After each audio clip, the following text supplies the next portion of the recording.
Quando eu estava falando sobre a questão do determinismo e livre-arbítrio, o senhor fez as seguintes considerações sobre o determinismo. Aspas, se eu estivesse totalmente predeterminado, os meus pensamentos também estariam predeterminados e não haveria possibilidade de eu me colocar alternativas. Se eu estou predeterminado, os meus conhecimentos também estão predeterminados e estão predeterminados todos desde já. E eu tenho em mim já todo o conjunto das predeterminações que me definem.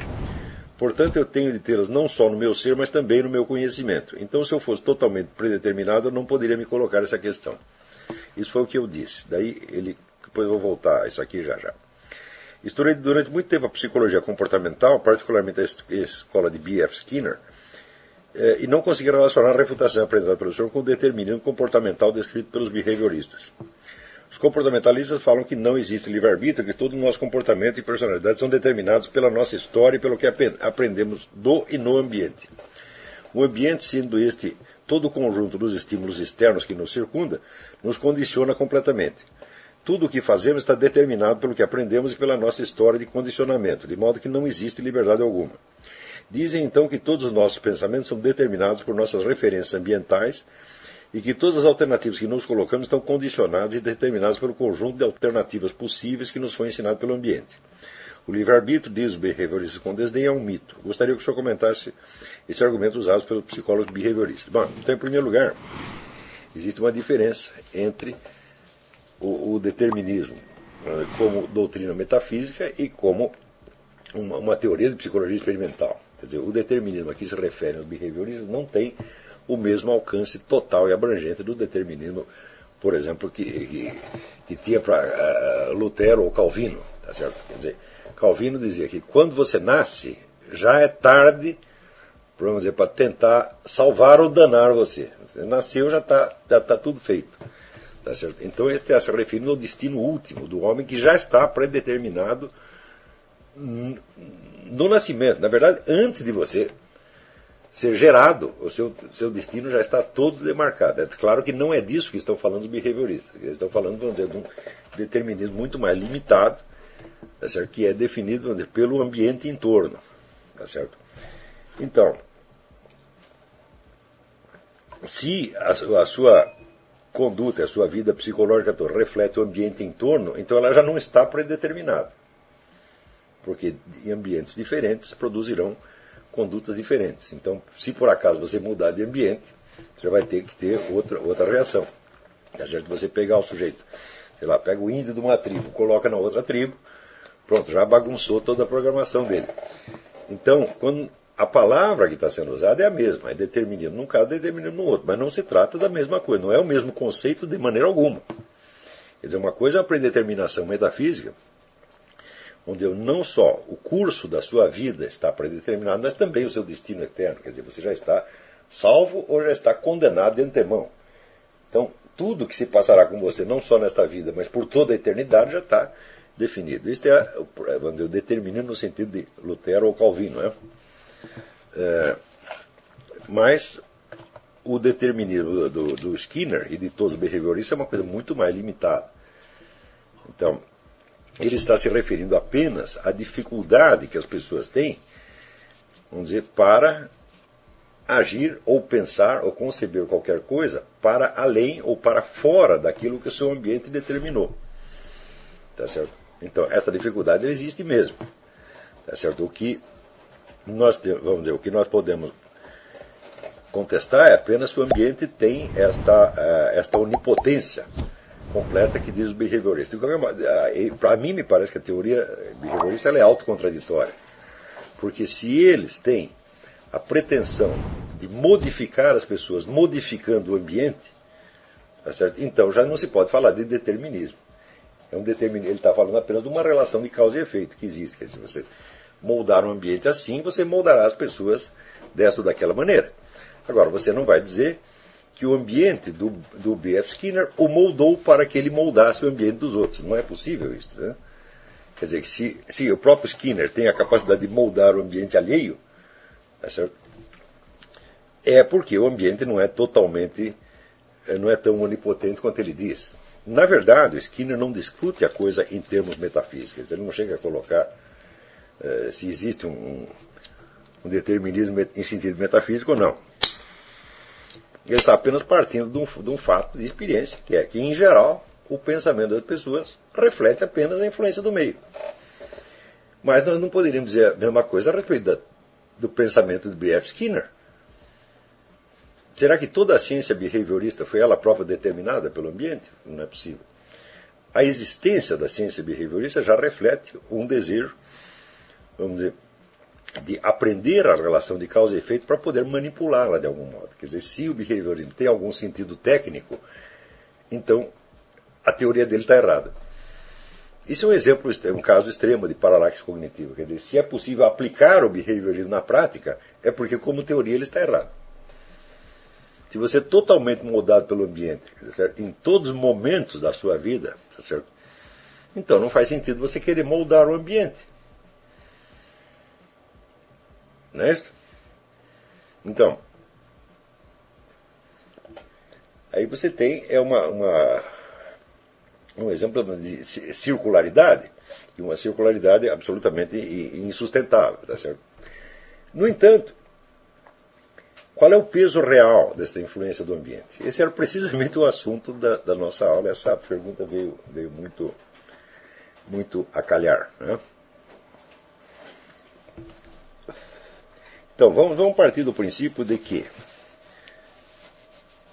a teoria behaviorista, nós não precisamos nos assustar com ela, porque a ela se aplica sim este argumento, né? Quer dizer que se você está predeterminado, estão predeterminados os seus conhecimentos também. E, portanto, o conteúdo todo da ciência behaviorista tinha de estar predeterminado pelo ambiente também. Tá certo? E a pretensão behaviorista de moldar o ambiente, a sua técnica de moldar o ambiente, tinha de estar predeterminada também. Tá certo? O que é totalmente impossível. Não é isso? Então, mesmo porque você pode moldar o ambiente num sentido ou no outro. Por exemplo, eu vou criar um ambiente para fazer pessoas, digamos, corajosas ou covardes. Eu quero que elas tenham autoconfiança, iniciativa, etc. Ou quero que fiquem tímidas, inibidas e incapazes. O que eu quero? Quando Skinner decide montar um ambiente para isto, ou montar um ambiente para aquilo, isso já está predeterminado? Ou ele tem que fazer uma escolha? Evidentemente ele tem que fazer uma escolha. Se ele não pudesse fazer a escolha, ele não poderia fazer o experimento científico, porque o experimento científico pressupõe hipóteses diferentes e contrastantes. Ele tem que testar uma coisa e testar outra. Tá certo? Então, vamos dizer, o que eu chamo de paralaxe cognitiva é sempre o deslocamento entre o eixo da experiência real e o eixo da teorização. Quer dizer, quando a teorização não reflete as próprias condições em que a experiência se desenrolou, então você tem um caso de paralaxe cognitiva, e isso aqui é típico. É isso? Então, se não houvesse livre-arbítrio, não poderia haver experimento científico. Você não poderia testar uma alternativa, outra. Você só poderia testar sempre dentro da mesma linha. Então se aplica perfeitamente aqui o mesmo argumento. Se aplica até mais facilmente ao caso do behaviorismo do que ao determinismo de Lutero e Calvino. Porque no caso do determinismo integral de Lutero e Calvino, a hipótese que eu lancei, falei assim, está tudo predeterminado. Estão predeterminados também os seus pensamentos, os seus conhecimentos.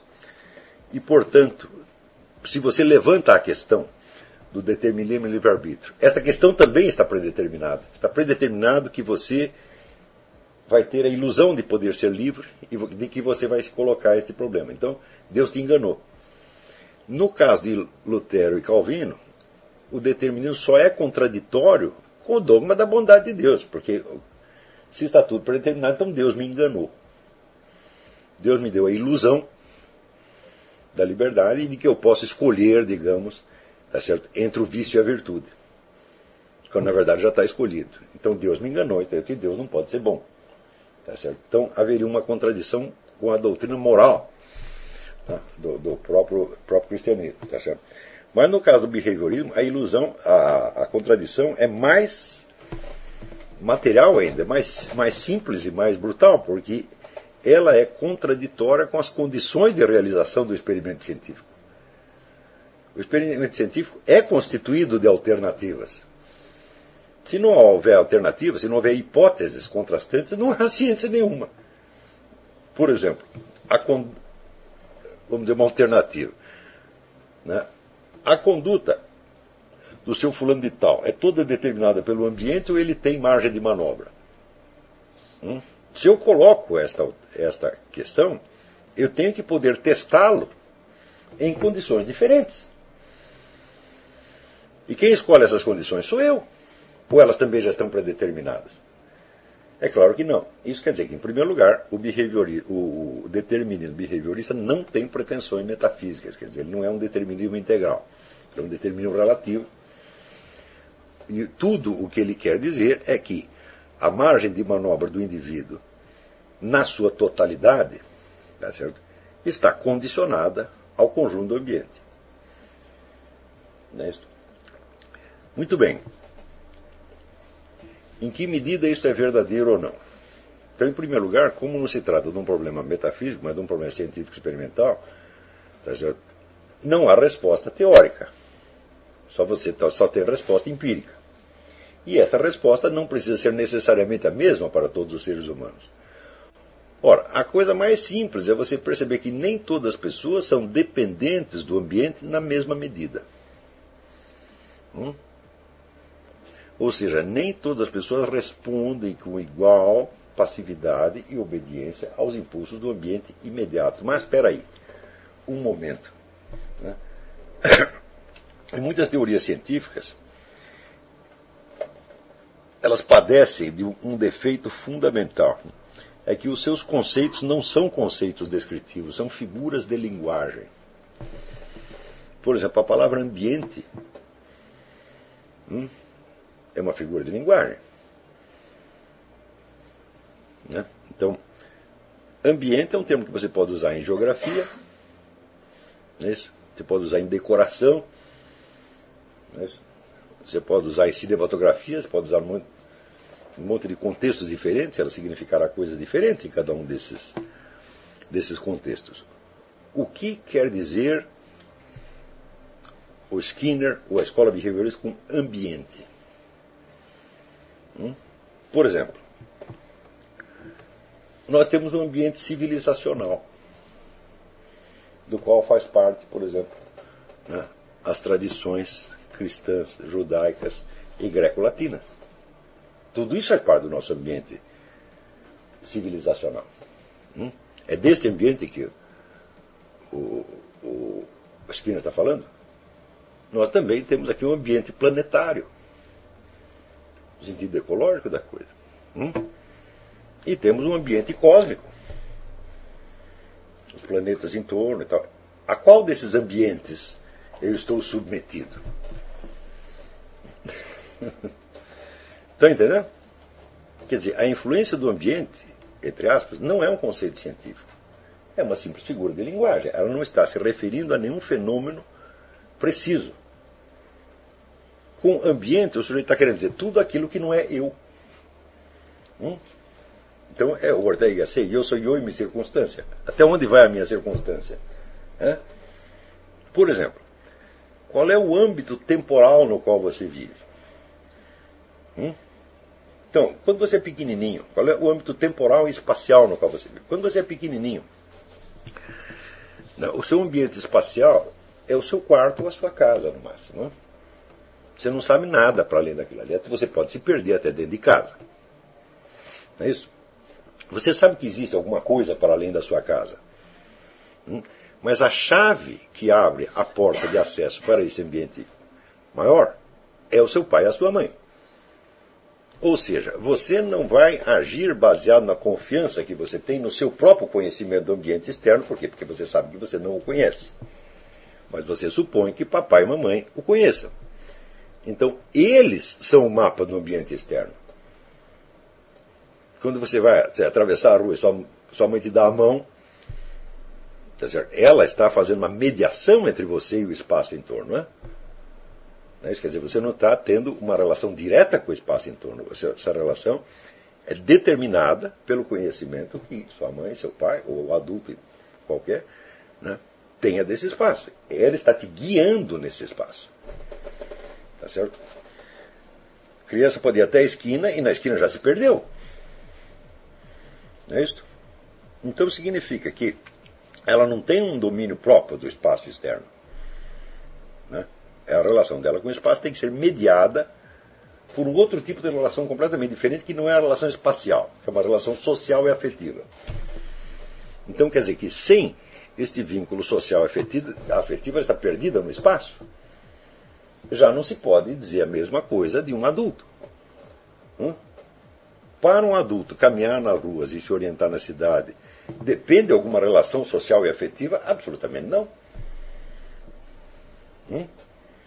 Então, quer dizer, essa mediação afetiva existe para a criança, mas não existe já para um adulto. Não é isso? Você percebe que na passagem da infância para a idade madura, houve então não só uma ampliação do espaço percorrível, do espaço à sua disposição, tá certo? Mas também um aumento da sua autonomia na relação com esse espaço. Não é isso? A mesma coisa com relação a outros domínios. Por exemplo, a linguagem. Tá certo? A criança já, desde pequenininha, está ouvindo os outros falarem. A maior parte do que os outros estão falando ela não entende. Ela entende só um pedacinho. Então, a relação dela com este mundo de signos também é mediada por uma relação afetiva. Por exemplo, a mãe ou o pai pode estar interessado em ajudar a criança a aprender a falar. Não é isso? Então, nesse caso, ensinarão palavras novas para ela, ajudarão a criança a se comunicar quando ela não consegue, e assim por diante. Mas e se ninguém ligar para a criança? Eu vou contar uma experiência que eu tive para vocês. Já contei isso aqui. Quando eu tinha uns 18 anos, eu fui trabalhar num negócio chamado recenseamento escolar. Trabalhar não, fui fazer um me oferecido de voluntário, para ficar lá um mês. E nos mandaram para um lugar lá no litoral sul do estado de São Paulo, que é a região mais atrasada que tinha. E os mapas que eles nos deram para percorrer ali eram mapas tão antigos que os rios assinalados no mapa já estavam secos. Acho que foi o general Rondon que fez aquele mapa. Então a gente andou lá no meio do mato, andava, depois de repente achava umas cabanas, daí gente estava lá, quantos filhos tinha, se era um casal, quantos filhos tinha, se estava na escola, se não estava. Daí, chegamos lá e encontramos um casal que era assim, um sujeito meio alemãozão, casado com uma mulher preta, e aquele bando de filhos. E daí eu peguei meus papéis lá, peguei os formulários e comecei a preencher. Daí tinha lá um menino que parecia ter uns 8 anos, eu falei, como é o nome desse aqui? Daí a mãe falou, ele não tem nome não. Eu falei, mas como, minha senhora? O que é isso aqui? Minhoca? Tatu-bola? É uma árvore? Isso aqui é um cidadão brasileiro, tem que ter nome. Ela falou, não, não tem. Eu digo, mas vocês nunca falam com ele? Não.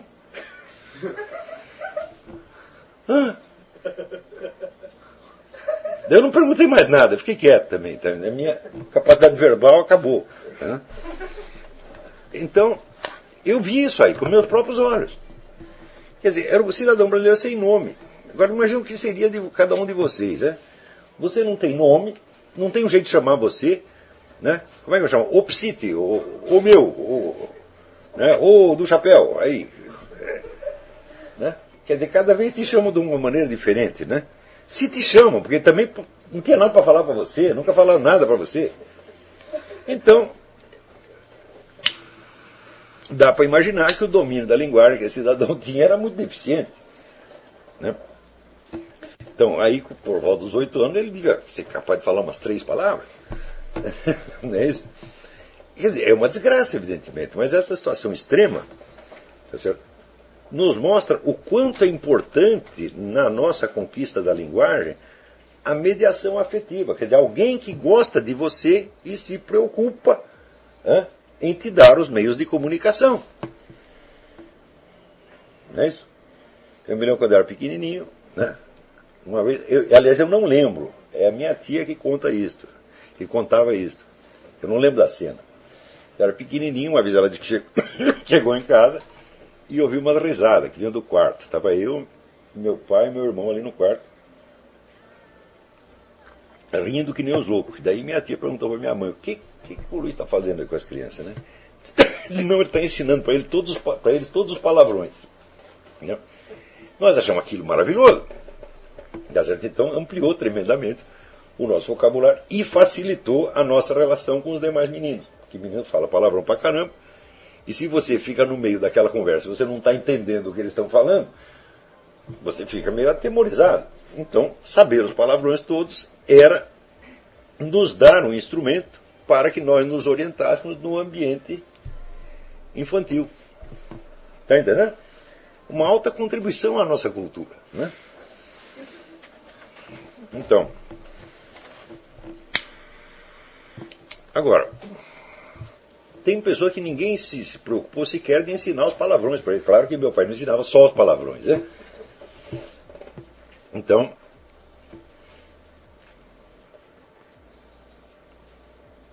quer dizer que a sua participação no ambiente, ela vai sendo ampliada por meio de uma série de outras relações que você tem. Quer dizer, uma relação te dá a chave para uma outra relação. Isso pode ser uma relação humana, te dá acesso a uma relação com o ambiente físico. A relação com o ambiente físico te dá acesso a outra relação humana e assim por diante. Não é isso? Muito bem. Mas, a cada etapa da sua vida, a cada dia da sua vida, você pode conceber que você tem um universo de referências. Coisas que você sabe e com as quais você conta para você se orientar na vida diária. Por exemplo, você pode perguntar assim, qual é o domínio que eu tenho do espaço em torno? Quer dizer, até onde eu sei ir na minha cidade sem me perder e sem ter que perguntar. Note bem, ninguém conhece uma cidade inteira, nem motorista de táxi. Até motorista de táxi que percorre o tempo todo, às vezes ele tem que parar e perguntar. Ou seja, a relação dele com o espaço em torno volta a ser mediada por uma relação humana. E essa relação humana é determinada por quê? Por um código de normas de polidez que as pessoas geralmente obedecem. Se o motorista perguntar, meu amigo, onde fica a rua tal? O sujeito responder, vai lamber sabão. Como é que você faz? E se ninguém quiser te responder? Como é que você faz? Então, note bem. A sua mobilidade no espaço urbano depende de um código que não tem nada a ver com o espaço urbano. As normas de polidez não são espaciais. Não é isso? Elas são, vamos dizer, um código, uma hierarquia de valores atribuídos à conduta humana. Mais ainda, se fosse só um código, seria uma imposição externa, mas não é um código. Esse código está internalizado, quer dizer, as pessoas elas já reagem assim porque elas gostam de reagir assim. Não é isso? Então, eu reparei que em alguns lugares, as pessoas, por exemplo, se você pede uma informação, as pessoas reagem de maneira diferente. Por exemplo, né, quando estava na Bahia, eu acho que a baiana, não sei se é assim, mas na época era, nos anos 80, né? Eu achei o baiano o povo mais educado do Brasil. Assim. Porque você perguntava para os outros, onde fica tal coisa? Dizia, eu vou lá com você. Né? Isso em São Paulo nunca acontecia, porque São Paulo estava todo mundo nervoso, todo mundo com pressa. Né? Aliás, o carioca diz que o paulista só dá uma informação errada. Né? O paulistano só dá informação errada. Deve ser verdade. Tanto que no Rio, né? Você fala, onde fica tal lugar? Diz, assim, assim, assim. Não é dica de paulista, não. Né? Quer dizer, eu estou falando um negócio confiável. Mas, na Bahia, as pessoas te acompanhavam até o lugar. Então, você vê que num desses lugares, a sua relação com o espaço fica muito facilitada.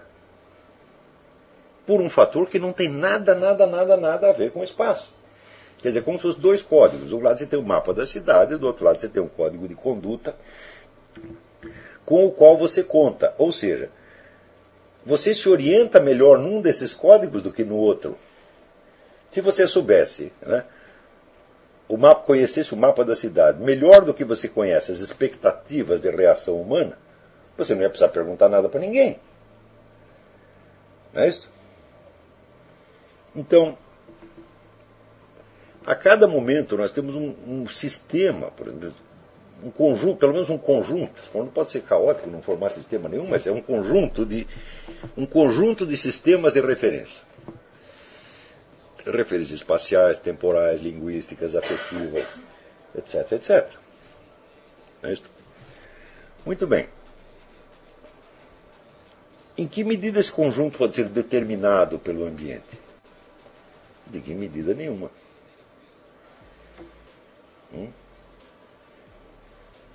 Porque o ambiente pode te dar essas referências, mas ele não pode determinar se você vai aprendê-las ou não. Você dá a mesma referência para um grupo de 10 pessoas, né? Que vai do QI, vamos dizer, de QI 75 até 140. Eles não vão aprender a mesma coisa. Então, quer dizer, o seu conjunto de referências não é determinado pelo ambiente de maneira alguma. Ele é fornecido pelo ambiente, mas você seleciona de acordo com a sua capacidade inata. Capacidade que o ambiente pode ter facilitado para aumentar um pouquinho, ou para diminuir um pouquinho, mas realmente a pessoa não muda muito de QI, tá certo? Então,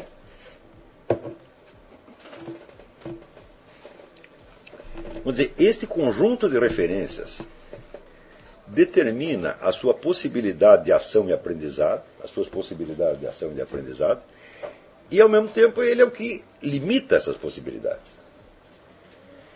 Então, toda a educação consiste em dar ao indivíduo possibilidades de ampliar esse quadro de referência, não só de ampliá-lo, mas de adquirir um domínio maior, ou seja, uma consciência maior da unidade e coerência interna desses vários sistemas. Ao ponto de tornar o indivíduo, se possível, capaz de expressar tudo isso em palavras. Não quantitativamente, não todos os elementos, tá certo? Mas capaz de dizer a si mesmo quais são os códigos nos quais ele tem baseado as suas ações, a sua conduta, as suas reações, etc, etc, etc. Então, faça essa pergunta para você mesmo. Você tem consciência desses códigos e de qual a fonte deles, de onde eles provieram? Onde que você aprendeu a reagir assim? Por exemplo, os seus códigos de simpatia e antipatia. Quais as pessoas de que você deve se aproximar ou quais não deve? Da onde você absorveu isso aí? Você não nasceu assim, certamente. Tá certo? Você não pode ter nascido com a preferência por determinados grupos, porque você não conhecia esses grupos. Não é isso? Então, este é um dado que é absorvido do ambiente. Né? Por exemplo, eu me lembro que na minha casa, a gente não tinha nenhum preconceito contra preto, porque a casa vinha cheia de preto. Né? A minha tia lá era a comadre do Ademar Ferreira da Silva, aquele sujeito que foi campeão de salto triplo, que era preto, e a família do Ademar estava sempre lá. Mas a gente tinha preconceito contra italiano. Por quê? Porque minha tia era getulista roxa, era eleitora do PTB, e quando acabou o governo Vargas, ela rasgou o título de eleitor dela e nunca mais votou. E o Vargas, o negócio estava associado com a coisa da guerra, e a guerra era aqui, contra o italiano, então o italiano não prestava. Né? E eu lembro que eu levei isso guardava isso na minha cabeça. Então, encontrava lá um carcamano na escola, eu já olhava com uma certa desconfiança. Não, esse aí é ladrão, esse aí não... Né? É uma coisa que não tem fundamento, evidentemente, mas que é um dado da minha formação. Então, eu sei esse dado de onde veio, eu sei por que ele existe, eu sei qual é a origem histórica, sociológica dele, e eu sei o impacto que ele teve sobre mim, então eu posso controlar mais ou menos isso. Tá certo?